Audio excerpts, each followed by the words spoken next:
வந்து சில விஷயம் எல்லாம் கேட்கும் போது வந்து நம்ம ஊர்ல தான் இது நடக்குதா இல்ல நம்ம ஊர்ல வந்து இந்த மாதிரி விஷயம் எல்லாம் நடக்குதா அப்படின்னு வந்து ஃபீல் பண்ற அளவுக்கு ஒரு விஷயம் தான் நேத்திக்கு நடந்திருக்கு.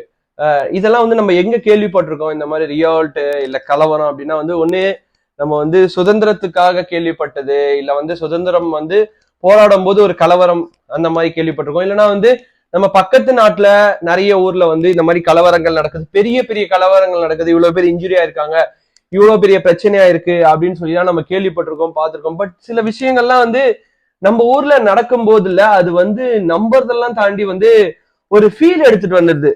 என்ன இப்படி எல்லாம் நடந்துக்கிறாங்க, இல்ல யார் மேல தப்பு இருக்கு? ஏன்னா ஒரு உண்மை நிலை அப்படின்றது வந்து நம்மளுக்கு வந்து அந்த களத்துல இருக்கவங்களுக்கு மட்டும்தான் அதோட உண்மை நிலை அப்படின்றது தெரியும்.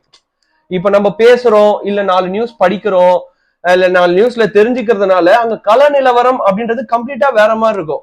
சப்போஸ் வந்து அங்க நடந்திருக்கக்கூடிய விஷயம் வேற மாதிரி இருக்கலாம், இல்ல வந்து அங்க வந்து அடிபட்டு இருக்கக்கூடிய ஆட்கள் வேற மாதிரி இருக்கலாம், இல்ல தூண்டினவங்க வேற மாதிரி இருக்கலாம். இப்படி ஏகப்பட்ட விஷயங்கள் வந்து உண்மையா கூட இல்லாம இருக்கலாம். சோ வந்து நம்ம நிறைய விஷயங்கள் பார்த்திருக்கோம். அந்த மாதிரி ஒரு விஷயம் தான் நேத்திக்கு உத்தரகாண்ட்ல பர்டிகுலரா ஹல்வானி அப்படின்ற ஒரு பகுதியில வந்து ஒரு மிகப்பெரிய கலவரம் அப்படின்னு சொல்லலாம்.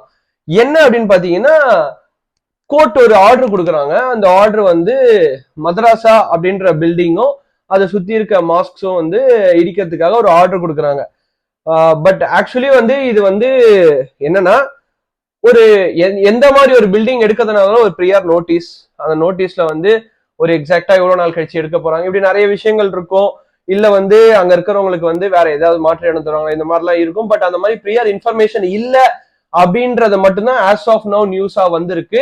அதனாலதான் இவ்வளவு பெரிய கலவரம் அப்படின்ற மாதிரி சொல்லியிருக்காங்க. எஸ், என்ன நடந்தது ஆக்சுவலா அப்படின்னு பாத்தீங்கன்னா, உத்தரகாண்ட் ஹைகோர்ட் அவங்க என்ன பண்ணிருக்காங்கன்னா, இந்த பர்டிகுலரா ஹல்வானின்ற பகுதியில இருக்க இந்த மதராசா அப்படின்றது வந்து ஒரு இஸ்லாமிக் ரிலிஜியன் டீச்சிங் ஸ்கூல் அப்படின்னு சொல்லுவாங்க. இது விலாவரியா சொல்லணும்னா இது நம்மளுக்கு ஓகேவா.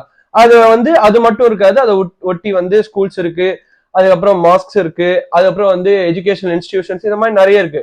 பட் பர்டிகுலரா வந்து ஆக்கிரமிப்பு, முக்கியமான ஆக்கிரமிப்பா பாக்குறது வந்து இவங்க வந்து இந்த 2 பில்டிங்ஸ் வந்து இது வந்து இல்லீகலா வந்து ரயில்வே லேண்ட்ல கட்டியிருக்காங்க அப்படின்ற மாதிரி சொல்லியிருக்காங்க. ஸோ வந்து அதுக்கான ஆர்டர் வந்து ஹைகோர்ட் போட்டாங்க. உத்தரகாண்ட் ஹைகோர்ட் போட்ட உடனே எஸ், பிப்ரவரி 6, 5 இந்த ரேஞ்சில் போடுறாங்க. கோர்ட் ஆர்டர் ரிலீஸ் வந்த உடனே 7 அதாவது வந்து எக்ஸாக்டா நேத்திக்கு வந்த உடனே வந்து ஒரு எந்த ஒரு முன்னறிவிப்பும் இல்லாம வந்து இறங்கிட்டாங்க. இறங்கிட்டு வந்து ஒரு ரியோட்டை வந்து நிறைய பேர் சொல்ற ஒரு காமனான விஷயம் என்ன அப்படின்னு பாத்தீங்கன்னா, ஒரு முன்னறிவிப்பு அங்க இருக்கிற லோக்கல் லீடர்ஸ் கிட்டையாவது இல்ல அந்த மதராசா அப்படின்ற ஏரியாவை லீட் பண்றவங்க கிட்டயாச்சும் நீங்க முன்னறிவிப்பு ஒண்ணு கொடுக்கணும். எதுவுமே இல்லாம ஒரு இடிக்க வந்துட்டீங்கன்னா அது வந்து அப்பார்ட் ஃப்ரம் ரிலிஜன் எந்த ஒரு பில்டிங்கா இருந்தாலும் சரி, ஒரு முன்னறிவிப்பு கொடுத்தா மட்டும்தான் அவங்களால வந்து அவங்களுக்கு தேவையான விஷயங்களை ஓரளவுக்கு ப்ரிகாஷனா ஏதாவது பண்ண முடியும் அப்படின்னு நிறைய பேர் சொல்றாங்க. ஸோ வந்து இது ஒரு பக்கம் இருந்தாலும் அந்த இடத்துல என்ன நடந்திருக்கு அப்படின்னு பாத்தீங்கன்னா, எஸ், கலவரம் தூண்டுறதுக்கு அப்படின்றது வந்து ஆட்கள் நிறைய பேர் வந்து நிறைய பண்ணுவாங்க. எப்படி வேணாலும் ஒரு பெரிய நல்ல விஷயம், ஒரு அமைதியான ஒரு சாதாரண ஒரு கூட்டம் நடந்துட்டு இருந்தா கூட ஏதோ ஒருத்தங்க அசிங்கமா பேசிட்டாலோ இல்ல ஒரு சின்ன கல்ல வந்து அந்த கூட்டத்தை தூக்கி எறிஞ்சாலோ கூட இல்ல அது ஒரு மிகப்பெரிய கலவரமா மாறதுக்கான வாய்ப்பு இருக்கு. இந்த மாதிரிதான் நேத்திக்கு வந்து அங்க இருக்கிற ரெசிடென்ட்ஸ் வந்து நார்மலான முறையில வந்து போயிட்டு இந்த மாதிரி இடிக்காதீங்க அப்படின்னு சொல்லி ஏதோ ஒரு இஷ்யூ நடந்திருக்கு. கும்பல் கூடனாலே அது ஒரு கலவரமா விடும். அது மாதிரி அதுவும் இந்த மாதிரி வந்து ஒரு ரிலீஜியஸ் ஓரியன்டா ஒரு விஷயம் நடக்குது, மேபி இது ரிலீஜியஸ் ஓரியன்டா கூட இருக்கலாம். பட் அந்த இடிக்க போறது வந்து ஒரு மட்ராஸா மற்றும் அது பக்கத்துல இருக்க மாஸ்கட்டதால ஆப்வியஸா வந்து ஒரு ரிலீஜியஸ் ஓரியன்டட்குள்ள எடுத்துட்டு வந்துட்டாங்க. ஓகேங்களா. அப்படி இருக்கும்போது அங்க இருக்கவங்க யாரு ட்ரிகர் பண்ணாங்க, என்ன நடந்தது அப்படின்னு தெரியல.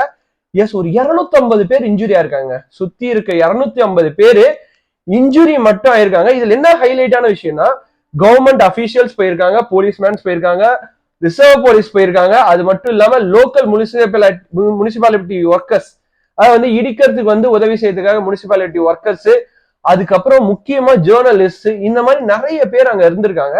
பட் இதெல்லாம் தாண்டி எப்படி வந்து இந்த மாதிரி நடந்திருக்குன்னு பாத்தீங்கன்னா, அங்க இருக்கிற ஹல்வானி போலீஸ் ஸ்டேஷன்லயே நடந்திருக்கு. உத்தரகாண்ட்ல இருக்க ஹல்வானி போலீஸ் ஸ்டேஷன்ல அங்க வெளியில இருந்த ஒரு 2 வெஹிக்கிள்ஸ், அது மட்டும் இல்லாம ஒரு 20 2 வீலர்ஸ், அது மட்டும் இல்லாம முக்கியமா 2 பஸ்ஸஸ் இப்படி வந்து எனக்கு என்னமோ வந்து என்னோட பர்சனல் ஃபீலா தோன்ற ஒரு விஷயம் என்னன்னா கலவரம் அப்படின்றது நடக்கும்போது வந்து இப்ப இருக்கவங்க முன்னாடி இருந்த கலவரம் வந்து கொஞ்சம் பிரேவான பயங்கரமான கலவரம். இப்ப வந்து இல்ல ஏதோ ஒரு ட்ரிகரிங் பண்ணி விட்டுட்டு அந்த பர்டிகுலர் கலவரக்காரங்க வந்து அந்த இடத்துல இல்லாத மாதிரி ஒரு சினாரியோவா இருக்கு. இது வரைக்கும் யாரு அந்த ட்ரிகரிங் பண்ணாங்க அப்படின்றது வந்து பெருசா கண்டுபிடிக்க இட்ஸ் பீன் 24 hours பெருசா கண்டுபிடிக்க முடியல. சிசிடிவி ஃபுட்டேஜஸ் எல்லாம் வந்து கலரிட்டு இருக்காங்க. ஸோ வந்து கூடிய சீக்கிரம் மாற்றத்துக்கான வாய்ப்பு இருக்கு.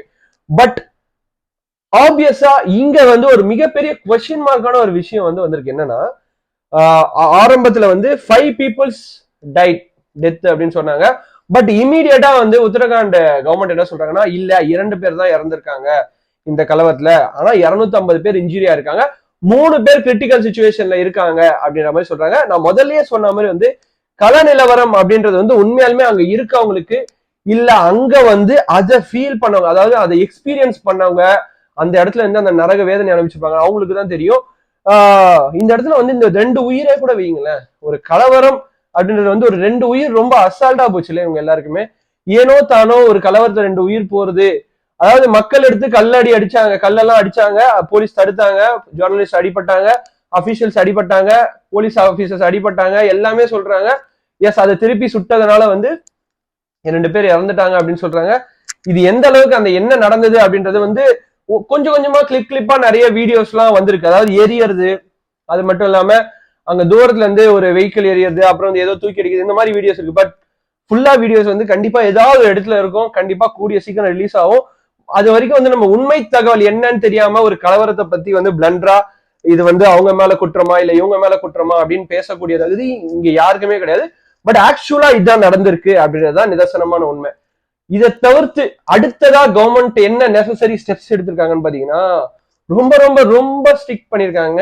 எஸ் 144 இம்மீடியட்டா இம்ப்ளிமெண்ட் பண்ணிருக்காங்க. கர்ஃபியூ வெளியில வந்தாலே இல்ல சந்தேகப்படக்கூடியோ இல்ல வந்து கல் எடுத்து அடிக்கிறவங்களோ இல்ல வந்து வேற யாராவது வந்து கலவரத்தை தூண்டுற மாதிரி ஏதாவது வசனங்கள் பேசினா கூட அவங்க வந்து shoot and sight order, shoot at sight அப்படின்னு போட்டிருக்காங்க. அதாவது கண்டதும் சுட உத்தரவு அப்படின்ற ஒரு ஆர்டரை போட்டிருக்காங்க.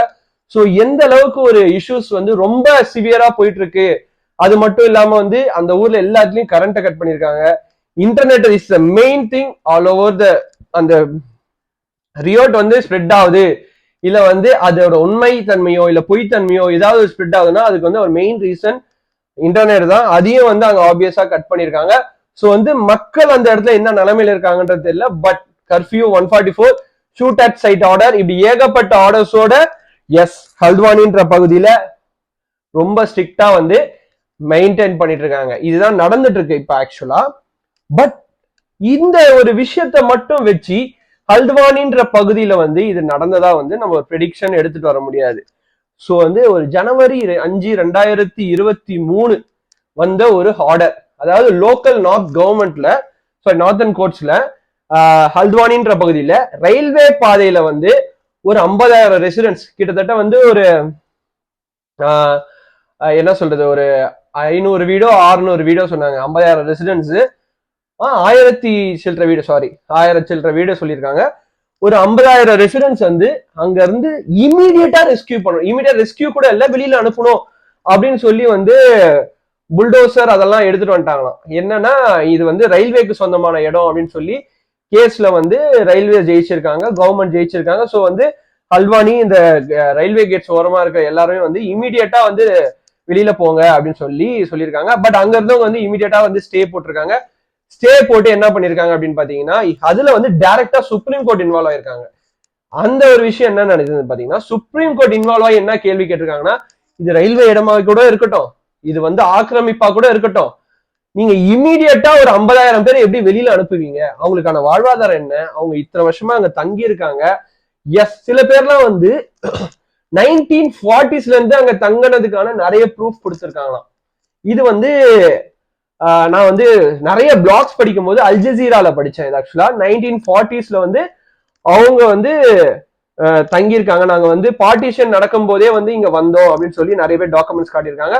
அது மட்டும் இல்லாம நான் இங்க வந்து ஒரு 3 டிகேட்ஸா 3 தலைமுறையா இருக்குன்னு சொல்லி சில பேர் ப்ரூஃப் காட்டியிருக்காங்க, டாக்குமெண்ட்ஸ் காட்டியிருக்காங்க. அது மட்டும் இல்லாம முக்கியமான பாயிண்ட் இந்த இடத்துல என்னன்னா கவர்மெண்ட் ஆக்ஷன் நடத்தியிருக்காங்க. ஸ்டேட் கவர்மெண்ட் ஆக்ஷன் நடத்தி வீடு லேண்ட் எல்லாம் வித்திருக்காங்க. சோ அதுக்கான டாக்குமெண்ட்ஸ் எல்லாம் இருக்கு. நீங்க எப்படி இமீடியட்டா 50,000 பேரை வெளியே அனுப்புவீங்க, இங்க இருக்கிற ரெசிடென்ஸ் எல்லாம் இடிப்பீங்க, விச் இன்க்ளூட்ஸ் கிட்டத்தட்ட 8 எஜுகேஷனல் இன்ஸ்டிடியூஷன்ஸ் தான். அதுல வந்து அதுக்குள்ள வந்து ஸ்கூலு, காலேஜ் இது எல்லாமே அடக்கமா, அது எல்லாமே இமீடியட்டா இடிக்கணும் அப்படின்ற அளவுக்கு புல்டோசர் எடுத்துட்டு வர்றது என்ன மாதிரி? அதாவது ஒரு விஷயம், இவங்க ஒரு ஆர்டரே வாங்கினா கூட நம்ம ஊர்ல எனக்கு தெரிஞ்சு நான் கேள்விப்படுற விஷயம் என்னன்னா, ஒரு வீடு இடிக்கிறாங்க இல்ல வந்து ஒரு ஆக்கிரமிப்பை இடிக்கிறாங்கன்னா ஃப்ரீயா நோட்டீஸ் கொடுப்பாங்க. அந்த நோட்டீஸ்க்கு மேல ஸ்டே மேல போய் அதுக்கப்புறம் தான் ஃபைனலா வந்து ஒரு ஜட்மெண்ட்டோ இல்ல ஆர்டரோ வந்த பிறகு அத ப்ரொசீடிங்ஸ் வந்து அதிகாரிகள் சொல்லுவாங்க. அதுக்கப்புறம் தான் பண்ணுவாங்க. அதுக்கப்புறமும் கேட்கலன்னா புல்டோஸ் எடுத்துருவாங்க. பட் இந்த ஒரு பர்டிகுலர் சுச்சுவேஷன்ல வந்து அவங்க ஒரு தடவை கூட ஒரு 2 தடவை கூட வந்து இந்த மாதிரி நடக்குது, இந்த மாதிரி கோர்ட்ல கேஸ் போகுதுன்னு தெரியுமே தவிர, பட் ஆர்டர் வந்த உடனே, ஏன்னா ஸ்டே போலாம் எது வேணாலும் நடக்கலாம், ஆர்டர் வந்த உடனே வந்து இமீடியட்டா புல்டோசர் எடுத்துட்டு வந்து இடிக்குதுன்றது எந்த மாதிரி ஒரு எப்படி சொல்றது, ஒரு பீப்புள்ஸ்க்கான ஒரு செக்குலரிசம் இருக்கா அப்படின்ற அளவுக்கு ஒரு கொஸ்டின் மார்க் இருக்கு. சோ வந்து ஹல்த்வானின்ற பகுதியில வந்து இன்னைக்கு நேற்றுக்கு நடக்கிற பிரச்சனை கிடையாது. இந்த மദ്രാസா இடிக்கப்பட்டதுனால வந்த பிரச்சனை கிடையாது. இதுக்கு முன்னாடியே அந்த பிரச்சனை அங்க நடந்துட்டு இருக்கு அப்படின்றது ஒரு ஒன்னு ரெண்டு லிங்க் பார்த்து நம்ம நிறைய படிச்சா இல்ல தெரிஞ்சுக்கிட்டா தெரியும். சோ வந்து இந்த மாதிரி ஒரு உண்மைத்தன்மை இல்லாம பேசவும் முடியாது. நடந்த இந்த ரியோட்டை பத்தி, இந்த கலவரத்தை பத்தி, இப்படி வந்து நம்ம ஊர்ல வந்து நடக்கிறத பத்தி நீங்க என்ன நினைக்கிறீங்க? இந்த மாதிரி விஷயத்த வந்து கம்ப்ளீட்டா வந்து தடுத்துலாம் நிறுத்தக்கூடாது, எராடிகேட் பண்ணணும். மக்களோட மனசுல வந்து ரிலீஜியஸ் இஸ் நத்திங். அதுக்கப்புறம் வந்து எப்படி சொல்றது, ஒரு விஷயம் வந்து அடிக்கடி ஞாபகம் வருது என்னன்னா, கோவிட் சுச்சுவேஷன் அப்படின்னு சொல்லுவாங்க. கோவிட் வந்து இல்ல, நிறைய பேருக்கு வந்து இனம், மதம், மொழி இதெல்லாம் ஒண்ணுமே இல்லைன்னு வந்து ப்ரூவ் பண்ணிட்டு போனாலும் அடிக்கடிக்கு இது வந்து ப்ரூவ் பண்ணணும் அப்படின்னு தோன்ற மாதிரி ஒரு விஷயம் வந்து கோவிட் வந்து நம்மளுக்கு எடுத்து கொடுத்துட்டு போற மாதிரி ஒரு ஃபீல் இருக்கு அடிக்கடிக்கு. ஸோ வந்து இது மாதிரி ஒரு விஷயத்தெல்லாம் வந்து இல்ல, இதோட விட்டுருவோம். என்னதான் வந்து அது கலவரமா இருந்தாலும், எந்த மாதிரி கலவரமா இருந்தாலும் உயிர் போறதுன்றது வந்து ஒரு சாதாரண விஷயம் கிடையாது. ஸோ வந்து நாமளும் வாழ்வோம், மற்றவங்களும் வாழ்வோம். This Vijay Karthik signing off. Tata bye bye, see you.